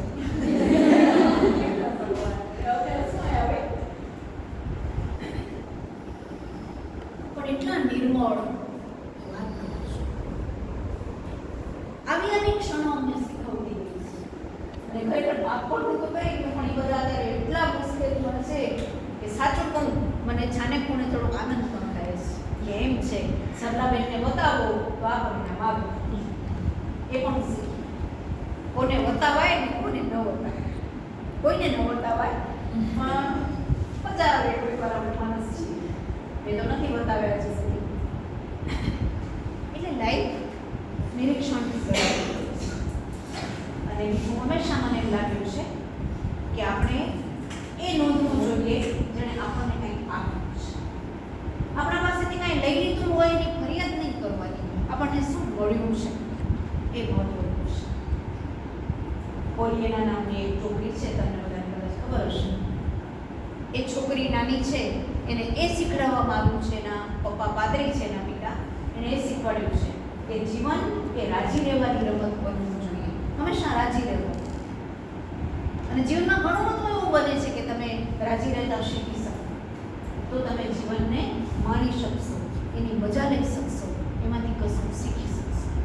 આખરે તો આ શીખવાની પ્રક્રિયા છે. એ ક્યારેય પૂરી નથી થતી. છેલ્લા શ્વાસ મારી મા અમને શીખવતી કે છેલ્લે સુધી વટ ન પડાવજો એક બાબતનું, કારણ કે પથારી આવવા સુધી આપણે બગડી શકવાની પૂરી શક્યતા છે. આજ સુધી હું બરાબર નહીં, આવતીકાલે મને પૈસાનો મોહ આવી શકે, પદનો મોહ આવી શકે, શેનો ને શેનો મોહ આવી શકે. એટલે પથારીમાં પડીએ ને એમ લાગે કે હવે મરણની 5-10 મિનિટની વાર છે ત્યારે સંતોષ લેજો કે આપણે ધાર્યું તો એવું જીવી શક્યા, બાકી વાતમાં મારું નથી. એવું મારી સાત ચોપડી પડેલી માએ મને શીખવાડ્યું. એ બરાબર મને સમજાવવું છે મારા ભજનમાં. એટલે લાઈફ બહુ અઘરી જેવી છે. આપણે માનીએ એટલી સહેલી નથી, આપણે માનીએ એવી એની ડિઝાઇન પણ નથી. એ સતત બદલ્યા કરે છે. નવા નવા લોકો આપણા જીવનમાં આવ્યા કરે, નવા નવા સંજોગો આવ્યા કરે, નવી નવી મૂંઝવણો આવ્યા કરે. આપણે બદલાતા જઈએ, સંજોગ બદલાતા જાય, એની વચ્ચે ટકવાનું છે. અને ટકવાનું આપણને શીખવાડે છે આપણો દેશકાળ, આપણા આસપાસના લોકો, આપણા મિત્રો, મા બાપ તો ખરા જ, ગુરુજનો. નાની વ્યક્તિ ઘણી વાર આપણે ઘણું બધું શીખવી છે અને નવાઈ લાગે. આમાં મેં એક કિસ્સો ટાંક્યો છે કે મારા એક બેન નાની ઉંમરે વિધવા થયા. એમના સાસરાએ એને કાંઈ ના આપ્યું ત્યારે એમના ઘરમાં આજીવન આંગવાડી રહેલા બેને પોતાની સાવ નાનકડી રૂમડી હતી એ અમારા માણેજાઓના બિલમાં લખી અને એમાંથી પછી લોકોએ સરસ ઘર બનાવ્યું અને એમને ભુજમાં ઊભા રહેવાની એક જગ્યા એક કામવાળી પૂરી પાડી. એટલે કોઈ માણસ નાનું છે તો આપણે કહી ન શકીએ અને મોટું છે એવા ખ્યાલમાં તો રહેવા જોઈએ. આપણે એને કઈ રીતે જોઈએ છીએ એ એકની એક વસ્તુ ઘણી બધી રીતે જોઈ શકાય. એટલે આખરે જીવન નિરીક્ષણની કલા છે અને એના કરતાં પણ વધારે અર્થઘટનની કલા છે. એટલે તમે કોઈ પણ ચેપ્ટર જોશો એમાં તમે આ તારવવા પ્રયત્ન કરજો કે અર્થઘટન કેવું થયું છે. એક વ્યક્તિ આવી જીવનમાં સહાય વ્યક્તિ આવી, પછી એક પડોશી હતી, મિત્ર હતી. મારા વિદ્યાર્થીઓએ મને એટલો બધો પ્રેમ કર્યો. મારી માતાનું મૃત્યુ થયું છે એની વાત કરીશ ત્યારે મને બહુ આઘાત લાગ્યો. ત્યારે હું 25 જ વર્ષની હતી, પિતા તો 5મે વર્ષે જ આવે. અને ત્યારે મારો એક મિત્ર હતો કુદરત સામે કે આમ કેમ મારી ઘણી બહેનપણીઓની આજે જીવે છે 82 ને 90 વર્ષ. વાંધો પડ્યો કે આ બરોબર ન કહેવાય. આ વાત મારા સાથે જ કેમ આપણે આ પ્રશ્ન બધા નથી થતો. મારા સાથે કે મને જ ચશ્માના નંબર કામ માણસોની હાઈ ક્લાસ આંખો હોય છે, જેને વાંચવું હોય નથી ને વિચારવું હોય નથી ને આંખો ટોપ હોય છે. આવા ઘણા વિચારો છે આપણા મનમાં. ત્યારે મને એમ લાગ્યું. પણ પછી હું નોકરીમાં લાગી. મારા કલીગ્સ બધા, મારા ગુરુજનો ધીરેન્દ્રભાઈ જેવા બધાએ મને એટલી સાચવી, એટલો પ્રેમ કર્યો કે મારી માની ખોટ ન લાગી એવું નહીં, પણ હું નહીં જીવી શકું એવું ન બન્યું. અને વર્ષો પછી હમણાં મેં મહર્ષિ યોગાનંદ, બહુ ખોટું નામ છે, સ્વામી વિવેકાનંદ પછી જેનું નામ આવે અને જેની ઓટોબાયોગ્રાફી આત્મકથા બહુ જ વાંચવા જેવી છે, યોગી કથા બોલી. અને એમાં નહીં પણ બીજી એક જગ્યાએ એને લખ્યું કે મારી માં પણ હું 11 વર્ષનો હતો ત્યારે ચાલી ગઈ. ત્યારે મને બહુ આઘાત લાગ્યો. પણ મને પછી કુદરતે શીખવાડ્યું કે આપણા સ્વજનો એટલા માટે મૃત્યુ પામે છે કે આપણે બીજાનો પ્રેમ જોઈ શકીએ. બીજા લોકો આપણે કેટલો બધો પ્રેમ કરે છે, જુઓ તો ખરા. અને હું જોઈ શકી કે મારા વિદ્યાર્થીઓ છેક 85 થી માંડી અને આજે 26 ચાલે છે, 40 વર્ષ થયા. 40 વર્ષના મારા વિદ્યાર્થીઓ મને એટલો બધો પ્રેમ કરે છે કે મને એમ થાય કે મારી માં બધાનું વિચારી. હું તો એક જ હતી, આ કેટલા બધા થઈ ગયા. જ્યાં જાઉં ત્યાં બધાએ જમવાનું તૈયાર રાખ્યું હોય, બધાએ ગાડી તૈયાર રાખી હોય, બધાએ ચા તૈયાર રાખી. બધાને ખબર હોય, કેટલીક વાર મને ખબર ન હોય, મારી એ લોકોને ખબર હોય કે બેન આ બનશે, આ નહીં. મેં કોઈ કીધું હોય ન હોય, પણ બધાને ખબર હોય. આવા વિદ્યાર્થીઓ, આવા મિત્રો, મારી ઘણી બહેનપણીઓ. હું એકવાર પડી ગઈ, પ્લાસ્ટર આવ્યું તો મારી એક બહેનપણી દોડતી આવીને રોઈ પડી. મારા ગુજરવાના કોઈ ચિહ્નો નહોતા, ખાલી પ્લાસ્ટર જ આવ્યું. પણ આવીને રડી પડી. મને કહી કે તારા વિનાની આ દુનિયા હોય ને એની કલ્પના નથી કરી શકતી કે જેમાં તું ન હો. હવે અમે મળતાય નથી, બોલો નથી હું એના માટે કંઈ કરું. પણ એને એવું લાગ્યું, મને કોન્ફિડન્ટ થઈ ગયું કે ઓહો આપણા વિના દુનિયા કેવી લાગે એ હું મને બેસીને વિચારીશ. કેટલા બધા લોકો આપણને પ્રેમ કરે છે, કેટલું બધું સૌંદર્ય છે ત્યાં, કેટલું બધું જોવા જેવું છે, કેટલું વિચારવા જેવું. કેટલા મોટા માણસો આપણા માટે કેટલું રાખી ગયા, કેવો અમૂલ્ય વારસો વગર વિલે. રામકૃષ્ણ પરમહંસ કેટલું કહી ગયા, વિવેકાનંદ કેટલું કહી ગયા, યોગાનંદજી તો મને આવું મોટો મંત્ર આપી ગયા. લાઈફ આ રીતે આપણે જોઈએ તો બહુ ખુશનુમા લાગે. ખુશનુમા છે નહીં, વધારે બહુ અઘરી વાતો છે. તમે આ લેક્ચરમાં મજા આવી હોય, સીધી પરીક્ષાની ચર્ચા એ ખાડામાં જ પડીએ સીધા. સરસ પિક્ચર જોઈને આવીએ ત્યાં રોટલી બાકી હોય ઘરે. એવા કેટલા નાના મોટા મુદ્દા આપણા જીવનમાં આવ્યા છે. બધા ધાર્યા ન હોય એવા લોકો આપણા જીવનમાંથી ચાલે જાય, ત્યારે ન હોય એવા આવી જાય. એટલા આડા આવે, આખું જીવન આડા આવે. એવા કેટલાય લોકો આડાએ આવ્યા છે. પણ એ જોવાનું નથી, જોવાનું આ છે કે ભેગા પણ આડા આવે ને રાતનું રહે. એટલે જ મેં આ પુસ્તકને છે કહું તો પોટલા દાવ એવું નામ આપ્યું. પોટલા દાવ એક રમત છે. ઘણા એને નદી પર્વત કહેતા હોય છે, પણ અમે નાનપણમાં એને ઓટલા દાવ કહેતા કે નીચે દોડ્યા કરવાનું, બધા ને દાવ આવે, બધા દોડે, આપણે એની પાછળ દોડવાનું અને બધા ઓટલા પર ચડી જાય.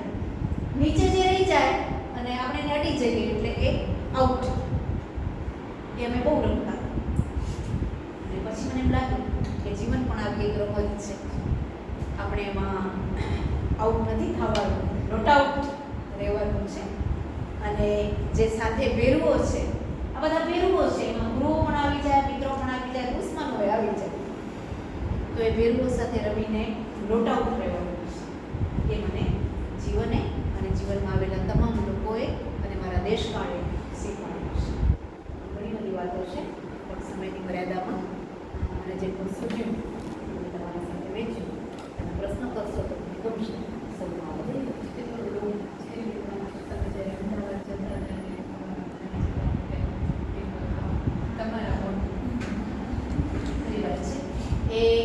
માટે વિચારવા જેવી છે.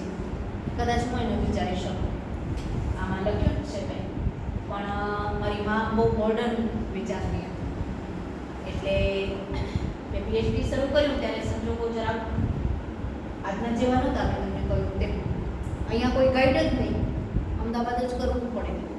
અમદાવાદ તો ત્યારે એમને લંડન જેટલું દૂર લાગતું, કારણ કે ભુજ અમદાવાદ વચ્ચે એક જ બસ રાત્રે ઉપડે, હવે ઉપડે 4 વાગે નાખી તે અમદાવાદ પરોડે. અને અમદાવાદ હું તો સાવ આમ ગામડિયા શબ્દો જરા વિચાર કરવો આપું છું, કારણ કે અમે લોકો સાવ આમ નાના વાતાવરણમાં રહેલા. ભુજ ત્યારે ગામડા જેવું સાવ નાનકડું ભુજ હતું. એટલે એમ થાય કે અમદાવાદ નહીં, મને તો તમે માનશો ત્યાં સિટી બસ હોય એમને હું પડી જ જઈશ, કારણ કે ત્યાં સિટી બસ એટલી ઉતાવળે દોડાવે અને કંડક્ટર સીધો આમ ઘંટ વગાડીને અરો પાંજરા પોળ અરો આમ કરે. એટલે મને તો ફાળ પડી ગયું વર્ષો. અને જે સાહેબને ઘરે હું ગઈ, જે મારા બહુ જ રોલ મોડેલ બની રહ્યા, પ્રોફેસર જયંત કોઠારી, બહુ મોટું નામ, મારા ધીરેન્દ્ર સાહેબે એમનું વર્ણન કર્યું. એ અજાણ્યા મારા માટે. એટલે મને ઓર્ડરની 50 જાતની બીક લાગતી. અમદાવાદ યુનિવર્સિટી મેં જોઈ જ નહોતી, જે ગુજરાત યુનિવર્સિટીનું વિદ્યાર્થી ગયો એટલી મોટી વાત કરું છું. તો પહેલી વાર મારી માં મને મૂકવા આવી ત્યારે એણે મને આ સૂચના આપી કે જો આજથી તમારું પુરુષ જેવું જીવન શરૂ થાય છે. હવે તો પુરુષ જેવી થઈ. પહેલા બધા પુરુષો ડિસ્ટ્રિક્ટમાં જાય. હવે તમે ન સમજો, ડિસ્ટ્રિક્ટમાં જાય એટલે જેને બહારની નોકરી હોય ને, દાખલા તરીકે કામ અહીંયા ભુજમાં કરતા હોય, પણ આજે અંજાર જવું પડે, પણ મુંદ્રા જવું પડે, એને ડિસ્ટ્રિક્ટ કહેવાનું. અને બહુ વટું પડે. કોઈ ડિસ્ટ્રિક્ટમાં જાય ને, ડિસ્ટ્રિક્ટમાં જાય છે, હાથમાં થેલો નોકરી પડે. હવે એટલે કે તારી આજથી પુરુષો જેવી જિંદગી શરૂ થઈ. અને રાત વિરાત હવે કરવું પડશે. ન કરે નારાયણ અને તારા જીવનમાં કોઈ દુઃખ આવી ચડે, ન થવાનું થાય, પેટમાં બાળક રહી જાય તો આપઘાતનો વિચાર કરવાનો નહીં, પણ મા બાપાને કહેવાનું કે આ એનું પાપ છે, અને છોકરાને જન્મ આપવાનો અને મોટું કરવાનું.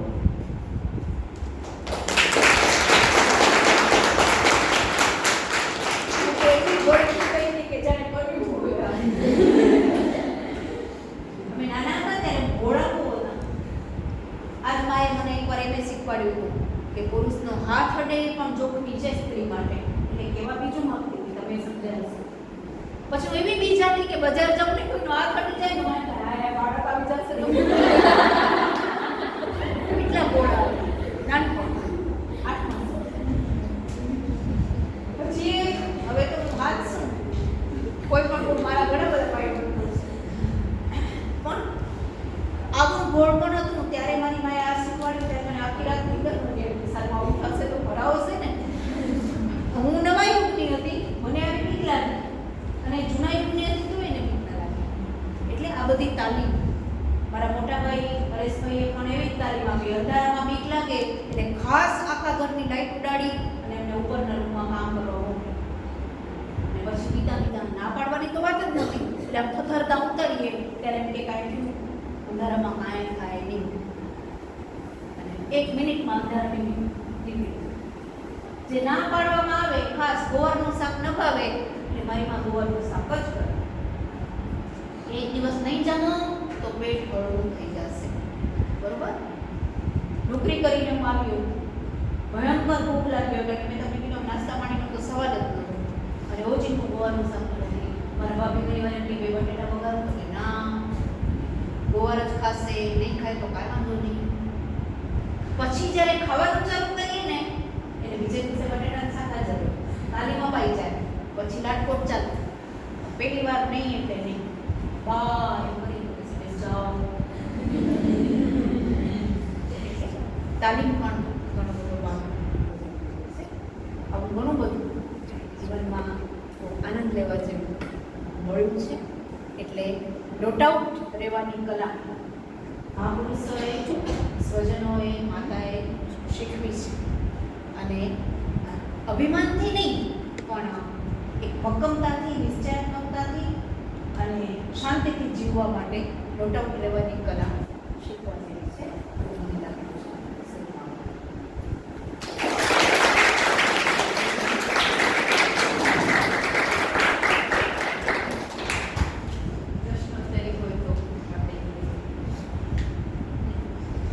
બેન એક પ્રશ્ન તો આમ તો પૂછવો ન જોઈએ, પણ આજનો સમય આપણે જોઈએ છે કે જેમાં સ્ત્રી માટે કેવી કપરી સ્થિતિ છે ને આમાં પણ સ્ત્રીને કેવી રીતના નીકળવું પડે છે. આવા સમયમાં તમે એકલા જીવવાનું પસંદ કર્યું અને આ જીવન તમારું કેવું રહ્યું? આ એકલા જીવવા માટેનું તમારું કોઈ કારણ? ઘણાને આ પ્રશ્ન છે, વિસ્મય પણ છે અને હું સમજી શકું. પહેલી વાત તો એ છે કે તમે આકૃતિમાંથી પસાર થયા છો તે મને એમ એકલા જેવું તો લાગ્યું જ નથી. જીવન બહુ હર્યું ભર્યું રહ્યું છે, હંમેશા બધા સાથે રહ્યા છે. હા, જો તમે લગ્નને કેન્દ્રમાં રાખો અને એને જ તમે એકલા ગણતા હો તો બહુ અનાયાસ આ જીવનની મારી પસંદગી થઈ છે. કોઈ દિવસ મેં કોઈ સંકલ્પ કર્યા નથી. ઘણા કહે ને કે આ વર્ષે નક્કી કર્યું કે પરણવું નથી, કે નક્કી કર્યું કે ભણવું છે.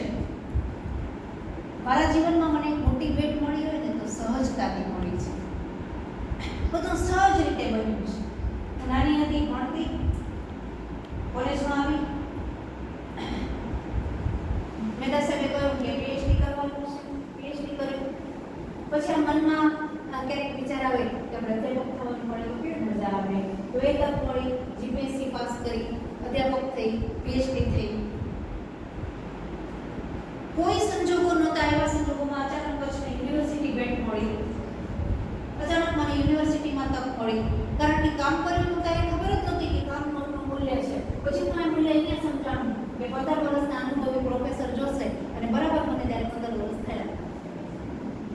એટલે માગીએ નહીં ને એ સહજતાથી મળતું હોય છે. આજે પણ મારો એ અનુભવ છે અને બહુ નાનપણમાં તમે આ ચેપ્ટર વાંચજો. એમાં હું ઋષિકેશ ગઈ અને ત્યાં લક્ષ્મણ ઝૂલાના દર્શન કર્યા. મને ખબર નહીં, આમ એક ખેંચાણ લાગ્યું કે આ ભૂમિ જાણે મારી છે. અને ત્યારથી લક્ષ્મણના ચરિત્ર હું આકર્ષાઈ, જાણે કે મને દીક્ષા મંત્ર મળ્યો એવું લાગ્યું. પછી એ અનુભવ સાચો છે કે નહીં, વર્ષો પછી મને આપણા સિદ્ધ કવિ અને સિદ્ધ વ્યક્તિ પણ ખરા એ મકરંદભાઈ સાથે ચર્ચા કરીને એનો ઉકેલ મળ્યો અને જીવન મને એક જુદા રસ્તે લેતું. એટલે એમાં લગ્ન પૂર્ણનો તો કોઈ દિવસ વિચાર જ છે. લગ્નનું તો કરી ગયો, આવતીકાલે શું, પછી શું.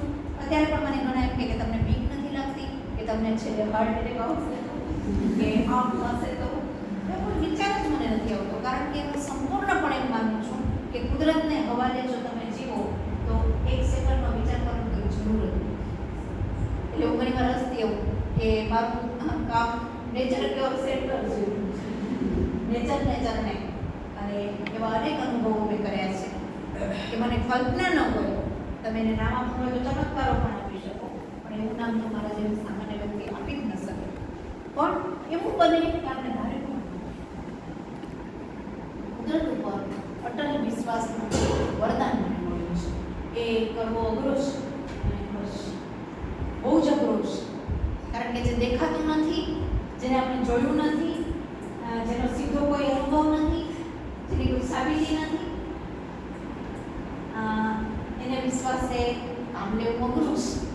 પણ જો એકવાર તમને એ વિશ્વાસ બેસી ગયો તો વાંધો નથી. અને કેવું બન્યું છે કે એટલું બધું સરસ વળતું ગયું, બનતું ગયું કે આવી નાની નાની વાતો મને હંમેશા બહુ લાગી છે. સારા કપડાં, સારું ઘર, વૈભવ, ગમતી ચીજો, કે આપણે આજુબાજુ ઘણા બધા જણ હોય, બધા આમ રાખે, એટલે કોઈ જરૂરિયાત જ નથી. અને એમાં મારો કોઈ જ ફાળો નથી, બધું જ સહજ રીતે. આજે હું ઘણી વાર વિચાર કરું, મારી બેનપણીઓ મારી ઉંમરની છે ને આવા બધા છોકરાને બે વળ્યા હોય કે મમ્મી સ્કૂટર ન ચલાવજે, પડી જઈશ, આમ ન કરજે, સુઈ જા. તેને બહુ નવાઈ લાગે, કારણ કે આવી કોઈ જ ટેવ પડવાનું કોઈ કારણ જ નથી. કારણ કે લાઈફ આપણી જુદી દિશામાં ચાલતી રહી છે. વાંચવાના, વિચારવાના, માણસ રહેવા મળતા ગયા, શ્રદ્ધા વધતી ગઈ. એટલે એટલું ને એમ બધું. અને સાચું પૂછો ને એકલું શબ્દની તો વાત જ નથી કરતી, પણ એકાંત બહુ મોટી મૂડી છે. તમારે જો વિકાસ કરવો હોય તો જેમ બને તેમ, ગીતાનું એક મારું પ્રિય વાક્ય છે, સંગમ ત્યક્ત્વા ધનંજય. કૃષ્ણે અર્જુનને સૂચના આપી છે કે બહુ ભીડમાં રહેવા જેવું નથી જો વિકાસ કરવો. હા, અને ભીડમાં રહેવા જેવું નથી અઘરું છે, કારણ કે ભીડ તો ચારે બાજુ છે, પણ એની વચ્ચે આપણી જાતને શું કરી નાખવાની છે? અલગ થાય. બધા વચ્ચે બેઠા હોઈએ તો પણ આપણા એકાંતમાં જોઈએ. અને જ્યારે તમને વિદ્યાની લગન લાગે, અધ્યાત્મની લગન લાગે, ત્યારે આ બધું બહુ જ ગૌણ લાગે છે. આપણે તો એટલે મને આમ જરા રમૂજ પણ થાય લોકો વચ્ચે બેઠી હોય ત્યારે આપણે મસ્ત વાત બનાવે 5 રૂમ. અને આપણો પોતરો લંડન છે, દીકરો ઓસ્ટ્રેલિયા છે, આ અહીંયા છે. લોકો એટલા ખુશ રહે. અને આમ નથી જો કંઈ પોતરો લંડન દીકરી આવવાનું નથી, દીકરો ઓસ્ટ્રેલિયાથી આવવાનું નથી. અને એવા કેટલાય લોકો એવા છે કે જે 20 જણ વચ્ચે છે તો પણ એનો કોઈ નથી. અને એવા કેટલાય લોકો છે જે એકલા છે, એના સાથે કુદરતથી માંડીને હજારો લોકો છે. કલામ ને બધા દાખલા તમે જુઓ, વાજપેયી, કલામ, ઘણા લોકો, કેટલાય સંન્યાસીઓ, કે એટલું બધું એને કરવાનું છે કે એકલા અને એવા બધા વિચાર માટે કોઈ અવકાશ નથી. અને આ બધું આપણને એટલા તૃપ્ત કરી દે છે, આપણું વાચન, આપણા વિચારો, આપણો આસપાસનો જોવાનો આપણો દ્રષ્ટિકોણ, કે આવી કોઈ વાત આવી નથી.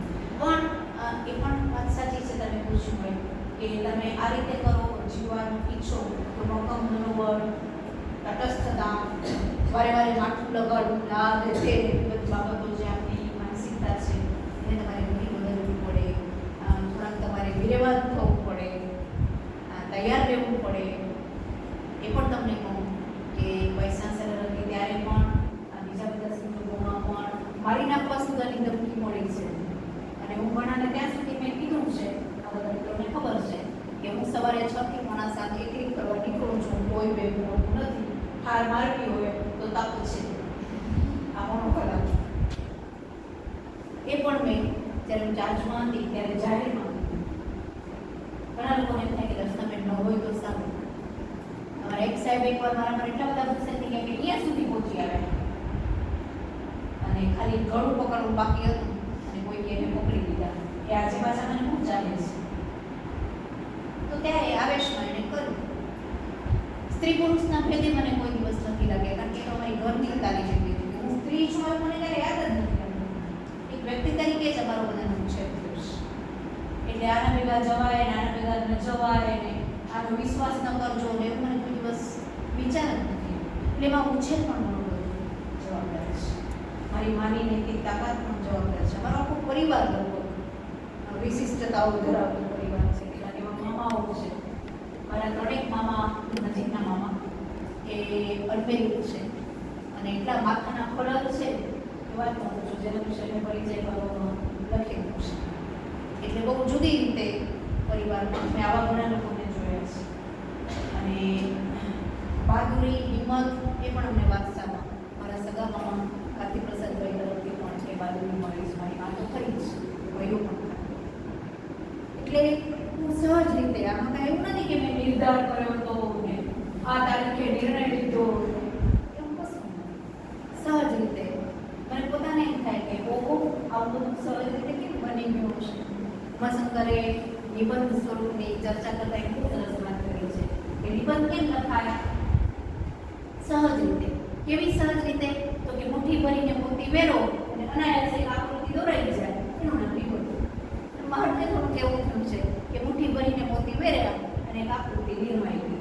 એના નિર્માણમાં એટલા બધા લોકોનો ફાળો છે કે વાત કરું છું. એટલે બિલકુલ આ મેં કર્યું છે કે મેં નિર્ણય લીધો છે એવા કોઈ ભ્રમ ન હોય.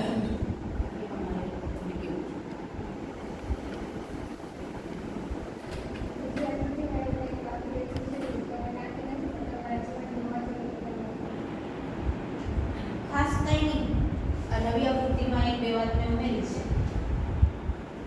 અને ઘણી બધી વાતો એવી છે જે હું સાથે લઈ જવા માંગુ છું. કારણ કે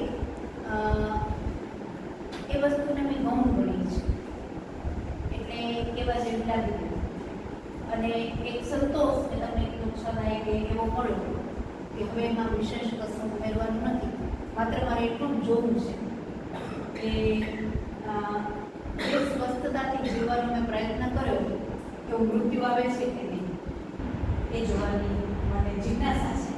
એની કોઈ ઉતાવળ નથી. આવશે તો અત્યારે તૈયાર છું, નહીં આવે તો જીવવા તૈયાર છું. પણ મને એમ થાય કે ગૌરવશીલ રીતે આ પૃથ્વીની વિદાય લેવાનું થાય મને ગમે. અને એ પણ મેં કુદરત પર છોડ્યું છે એટલે મારું ગૌરવ રાખવું કે ન રાખવું એ હવે એ જાણે.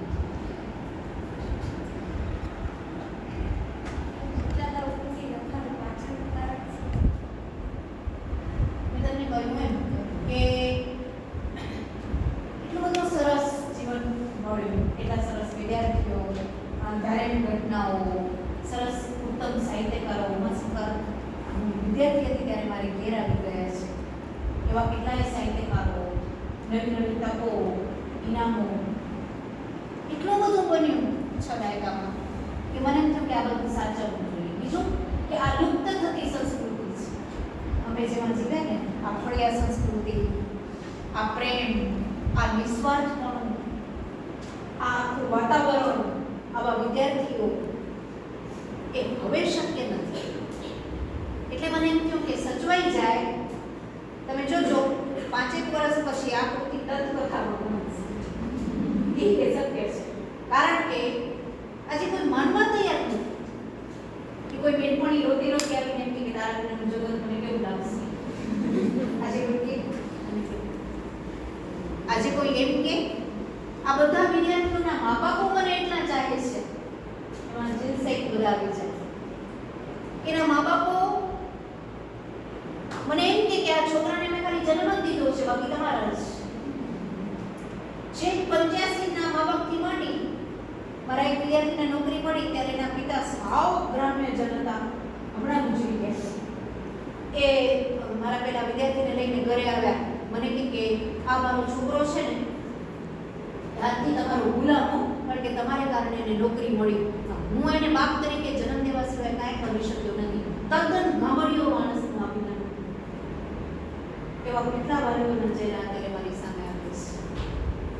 આ હવે લુપ્ત. અત્યારે તો વાલી સીધા આવે આને કેમ આમ કરે ડાઉટ. કાલે આ બધાની નોકરી આવી જાય જો એક વાલી અત્યારે. અને આ બધા વિદ્યાર્થીઓની ગુપ્તમાં ગુપ્ત વાતો મને કરે છે. આ વાલ્મીકીને બ્રહ્માએ કરી અને કાં મારા વિદ્યાર્થીઓ મને કરે છે.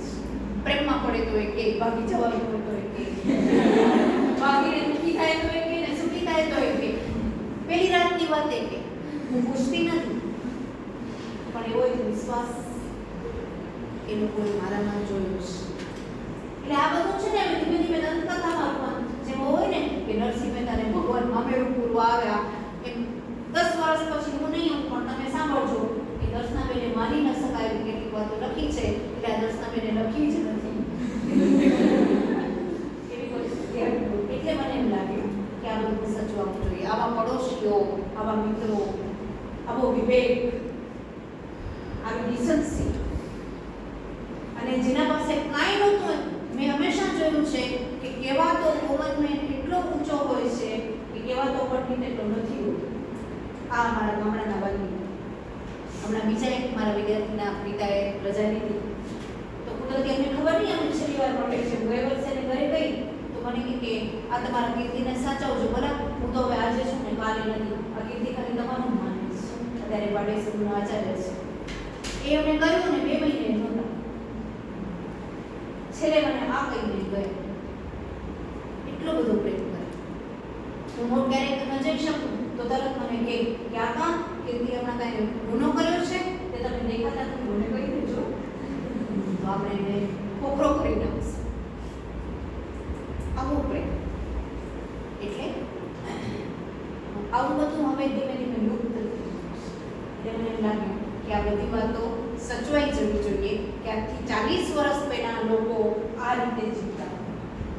એમાં જીવવાનો અમને મોકો મળ્યો. એટલે ખરેખર તો છે ને મને જે મોકો મળ્યો એનો લાભ લેવા એમ જ કહેવાય.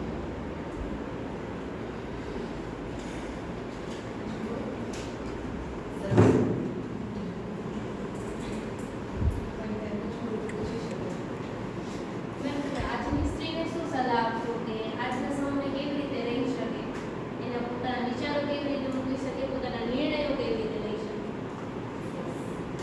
સલાહ તો મિત્રો શું આપે? તો મહાપુરુષો આપે. પણ મને એમ લાગે છે, હું ઘણીવાર મારા સ્ટુડન્ટ્સ બધાને કહેતી પણ હોઉં છું કે તમારા બધા માટે બહુ સરસ જુદો દેશકાળ છે. અમારા બધા પર તમને ભણવાની તક, નોકરી કરવાની તક, બધા બને એટલા કેરિયર ઓરિએન્ટેડ પહેલા બનવું જોઈએ.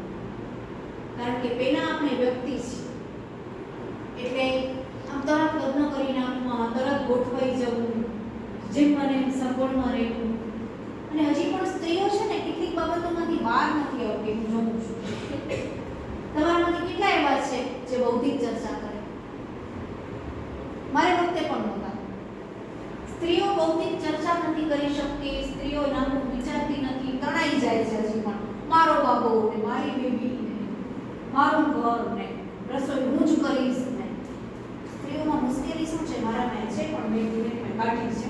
આપણામાં બહુ જ માલિકી ભાવ છે. મારો ઘર મારો જોઈએ, મારું ઘર મારું જોઈએ. ખબરદાર બટેટાનું શાક કોઈ વગર છે તો નાની નાની વાતોમાં એટલી અટવાયેલી પડી હોય છે બેનો. અને પહેલેથી છે ને તમને તો તક છે આપણી રૂપરેખા દોરવી જોઈએ, એટલું તો કરવું જ છે. પછી થોડું આમ તેમ થાય, આપણા હાથની વાત ન હોય, પણ એક આપણા પાસે એક લક્ષ્ય હોય. સ્ત્રીઓ માટે ત્યારે ઘણી તકો છે. તમે બધા જોવો છો ને માનો છો, મજા લે છો. પણ કેરિયર ઓરિએન્ટેડ બનવાનું છે, વિશાળ બનવાનું છે, વ્યાપક બનવાનું છે, તો આખી વાત બદલાઈ જાય છે. પહેલેથી એક રૂપરેખા. અને બીજું એ પણ છે કે કામ બીજું છે શું થાય છે કે ઘરનું કામ નકામું છે, મા બાપ નકામા છે, કોઈને કાંઈ સમજણ નથી પડતી, આપણે તો આમ આપણે એ પણ ખોટું છે કે આપણે સમન્વય કરો. આપણી કોમળતા એ છોડવાની નથી. આજે સ્ત્રીઓ કોમળતા સાવ છોડી દીધી છે. મમ્મીનું જાણે ઇટ ઇઝ યોર પ્રોબ્લેમ. અત્યારે તો નવો શબ્દ છે. હું તો દંગ થઈ જાઉં. અમે બધા એવી રીતે કહેવાયેલા છે, તમારો પ્રોબ્લેમ એ મારો પ્રોબ્લેમ. અત્યારે અમારા એક વાઇસ ચાન્સેલર હતા, મને કે મેં મારા દીકરાને કીધું કે મારા પાસે સાયકલ એ નહોતી અને તારા પાસે આ મને સ્કૂટી છે, તો ઇટ ઇઝ યોર પ્રોબ્લેમ. આ બરોબર નથી. આપણે એમ થવું જોઈએ કે એના પાસે સાયકલ નહોતી માટે આજે આપણી પાસે સ્કૂટી છે.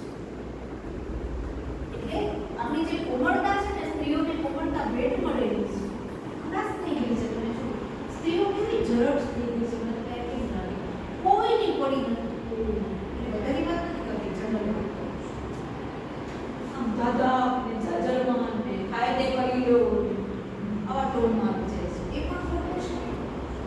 અને આમ સૌ જ્ઞાની રીતથી નફર્યા કરવી એ પણ ખોટું છે. એની વચ્ચે રહેવાનું છે.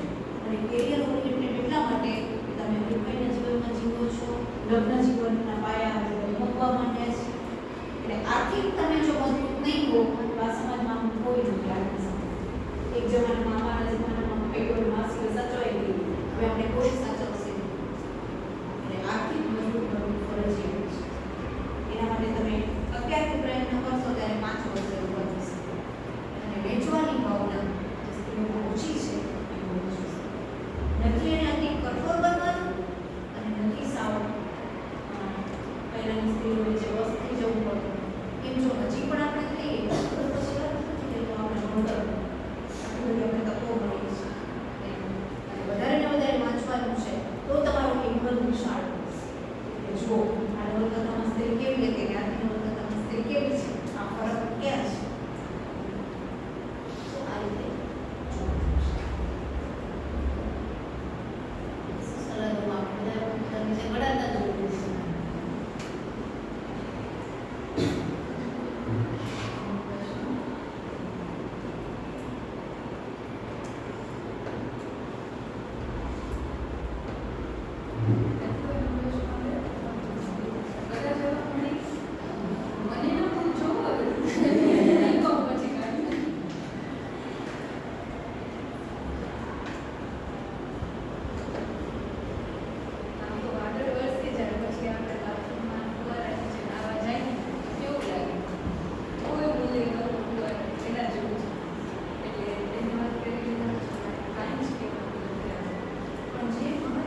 ખાલી નાની નાની બાબતોનું ધ્યાન સૂક્ષ્મ નિરીક્ષણ પછી હું અર્થઘટન કરવાનું છું. એક વાત હું હવે આ ભાગ તમને હંમેશા એમ લાગે કે પહેલાં માનવું જોઈએ આપણે કે બિઝી શિડ્યુલમાંથી આપણી સાથે વાત કરવા માટે આપણી વચ્ચે મહેમાનો આવે અને અંતે હંમેશા રાજીપો કે કેટલી સરસ વેળા આપણે સાથે પસાર થઈ. એને ખૂબ સરસ શબ્દ વાપર્યો કે વસ્તી કરાવવા જવી પડે. આજે તમે આવી મને વસ્તી કરાવી અને એક બહુ જ મહત્વની વાત કે જે